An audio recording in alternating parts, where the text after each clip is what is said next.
বাবা বাবা হলো নীরব একজন যোদ্ধা। মুখে না বললেও সব দায়িত্ব বাবা তার নিজ কাঁধে তুলে নেন। বাবার গামেই সন্তানের সুন্দর একটা ভবিষ্যৎ লেখা হয়।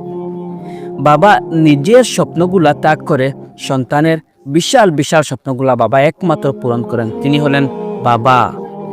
বাবা একজন শক্ত খুঁটি, তাকে বর করে পরিবারের বাচ্চা কাচ্চা স্ত্রী সন্তান সবাই দাঁড়িয়ে থাকে। বাবার ক্লান্ত মুখটাই সবচেয়ে বড় ত্যাগের প্রমাণ হয়ে দাঁড়ায় আমার ভাই। মা বাবা সন্তানের জন্য আল্লাহর সবচেয়ে বড় একটা নিয়ামত, যে নিয়ামত আর অন্য কিছুর মধ্যে পাওয়া যায় না। মা বাবাকে খুশি থাকলে আল্লাহর খুশি এখানেই লুকিয়ে থাকে। আপনি কি জানেন, তাদের জীবিত অবস্থায় আপনার যদি ভালোবাসা প্রকাশ না করলে পরে আপনি আফসুস আফসুস আফসুস ছাড়া আপনার কিছুই করতে পারবেন না। একটু সময়, দুটি মিষ্টি কথা, সামান্য যত্ন, এগুলো মূল্য টাকা দিয়ে আপনি হাজার হাজার লক্ষ কোটি স্বর্ণ জমিন দিয়েও আপনি কিনতে পারবেন না।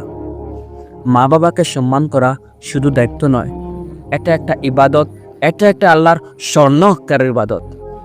আজ যত্ন যদি আপনার মা বাবা নেন, কাল আফসোস করতে হবে না আপনাকে আমার ভাই।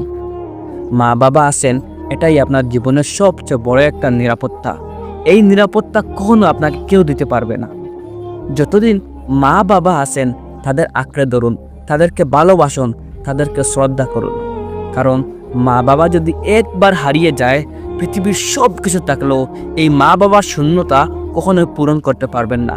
আপনারা হয়তো ভাবেন, মা বাবা না থাকলে কি হবে, আমার স্ত্রী সন্তান আছে।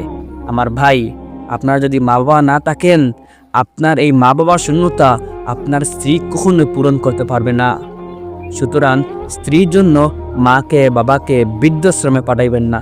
দয়া করে আপনাদেরকে বলতেছি, মা বাবাকে সম্মান করুন, মা বাবাকে আদর করুন, মা বাবাকে শ্রদ্ধা করুন। ধন্যবাদ।